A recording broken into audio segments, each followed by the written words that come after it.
When I say the name JuanCarlos, we all probably think of that incident. Almost takes him down, and Boss doing a great job here. Jump once again from Luki. The countermeasures are there, and it's all humble once more.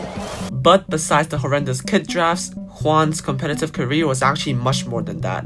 And actually, he's probably the most successful trophy pusher who is also a pro, amassing over $65K in earnings. And today, let's break down his competitive career from start to finish. Juan's competitive career began at late 2021. However, his first YouTube video was actually 5 years ago. Ok, hola amigos, les voy a platicar un poco de cómo fue la travesía para llegar a top 1 nacional con León. Anyways, due to him joining Vatra towards the end of the season, he would only qualify for the October's finals and lost in the first round. Barrel roll available. Spitball is going to claim quite a few stars. The Revenge Tour know they got enough of a lead early in the round. They can afford to play a little bit more aggressive now, and that's it. It's a 2-0. It's a clean sweep, and the Revenge Tour is far from done. They're gassed up and they're ready to roll. And that's basically all he had in the first year. So yeah, let's just time skip to 2022. In 2022, Vatra brought in RBM to form a Mexican trio with Juan and Payne. And although the three of them were considered rookies at that time, their performances in monthly finals were quite impressive for a first full season. They managed to qualify for every single monthly finals that year and also got one win in September, managing to pull a reverse sweep on Tribe Gaming in the semis and taking the sweet points back home. Just have to retreat here in order to get the victory. 1 second left, and they've done it. They've taken down the impossible roster. Huge celebrations for Vatra Gaming. Congratulations to this amazing team. By the end of the season, this newly formed Vatra finished at second place, just below Tribe Gaming, and beaten out Bobby's STMN, meaning that Juan is qualified for his first ever World Finals, in which they were drawn to the second seed of EMEA Totem Esports.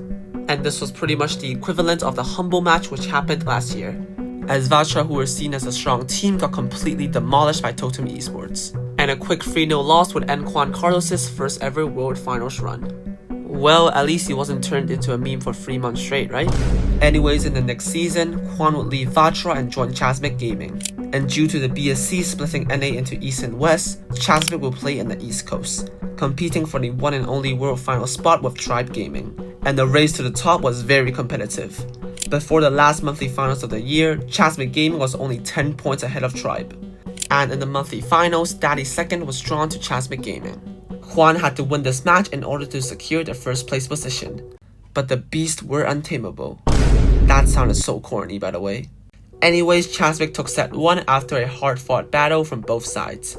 However, Untamable Beasts were able to regain the lead by winning the following 2 sets. Go. RBM receiving some heavy hit as he rushes in now. Tooney diving in as well, looking for Matt's aggressive teleport. All they can do in Untamable Beasts grab a team wipe, and it's 2-1 blue side. Chasmic were only 1 set away from losing, and which Tribe will for sure capitalize on their loss. Luckily for Juan, Chasmic were able to win the following 4 games and barely escaped with a 3-2 victory. On the other side of the bracket, Tribe won in 4 sets and also qualifies for the Grand Finals, meaning that whoever wins this match will also take home the World Final spot for the NA East region. Everyone expected this high-stake match to be very close and exciting, but Tribe just kinda swept them.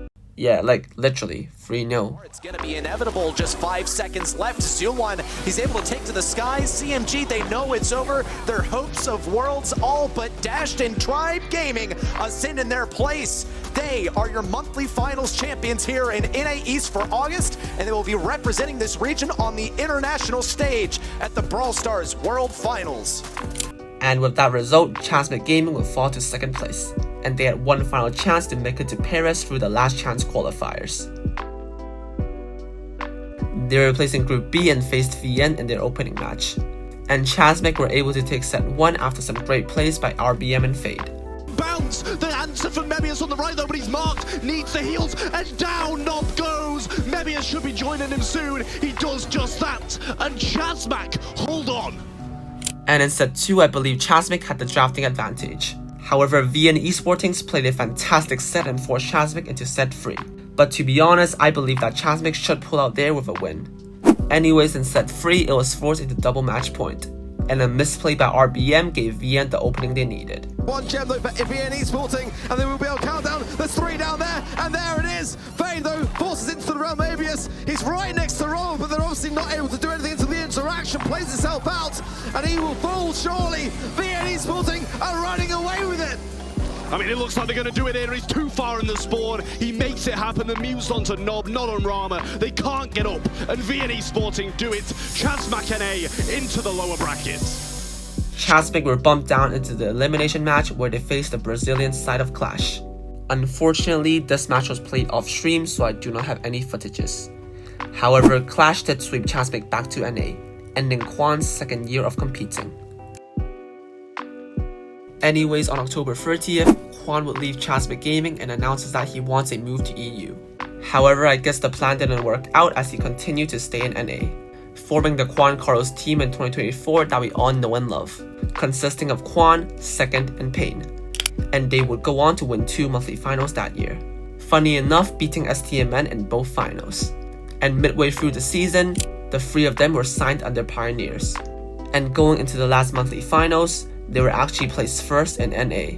However, Elevate weren't that far behind and were hungry for the podium. The 2 teams would actually meet in the semi-finals, and this was definitely the match of the year for NA.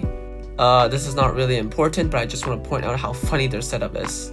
The 3 of them just sitting on the floor with the routers next to them, totally reflecting the personality of the 3 of them. In set 1, both teams had a game in hand, but a great team play by Pioneers were able to seal the set off. However, Elevate were able to do a comeback with a last-second clutch by Zeus and RBM. The block, JuanCarlos out of mech, but Zeus is taking a ton of damage. Sugar Ray comes across the map and finds no connection, but the rest of Elevate have done that already. But Pioneers had a strong response with 2 consecutive gem grab wins. The match was destined to go into double match point, but when the pressure is high, Pioneers kind of just threw away the match. This has to back away, super thrown towards Zeus, and Zeus is able to find the elimination. But where's RBM? They're low. Payne knows it, but RBM somehow comes out of the bushes and secures the elimination. Payne has to go massive here, but Zeus just walks away and immediately into the Shadow Realm. The Lily had to go, and there you have it. Elevate have done it. They have secured their spot. And just like last year, Quan wasn't able to hold on to the #1 spot. But luckily for them, their lead was able to put them in 2nd place and still qualifies to Worlds. Pioneers were placed in Group B, where they faced against Totem and SSG. And in the opening match, I feel like this was Quan's best ever match played. It just felt like Pioneers took everything under control. From the drafts to the lane plays to everything. Pioneers kept SSG quiet throughout both sets and were able to pull off a clean sweep against the Kings of South America. However, in the next match, they got swept. Well, Chaos's performances in the World Finals last year was insane, to be honest. Anyways, back to Quan, his team would advance to the playoffs against the one and only Humble. And yeah, let's just roll the clip, guys. Kit, what is he thinking? NA, bro. NA. As Lukey's been quite accurate there with the help of the damage booster. Nice gadget away as well. Against the world champ difference, Quan was played and tormented. And the Kit God slanders didn't take long to swarm the entire Brawl community. Man, even Supercell made a pin of Quan's atrocious performance. But to be honest, their World Finals run ain't even that bad. In 2025, Quan would leave Pioneers to team up with Zar and Azlivi to join Elevate. But the first half of the season didn't turn out the best, as they only made past the first round in February. And just before the Brawl Cup happened, Elevate snaked out their roster, simultaneously dropping Quan, Azlivi, and Zar right before the Brawl Cup to sign BC Gaming. And with Zar deciding to move to Europe, Quan was looking for a new roster. And at roughly the same time, Steve decides to retire from BSC completely and Stamina signs JuanCarlos under the belt. And with that, June's monthly finals were the first competition. Initially, the new Mexican trio was looking strong, striking 2 sets off SSG in dominating fashion, winning Bounty with a 10-star lead. But then the worst happened. Especially in set 5, the drafts coming out from STMN were horrendous. All 3 of STMN's brawler couldn't even tickle Sans. Wait, that sounds really weird. But you guys get the point, right? Sans on Hank was pretty much tapping everyone left, right, and center. And STMN just couldn't counter him with the brawlers they picked. As so, they were reverse sweeped and is currently out of the LCQs. And they only have 2 more monthly finals to prove that they are worthy of qualifying to Worlds. And as the video ends, I just want to say good luck to Quan. Subscribe.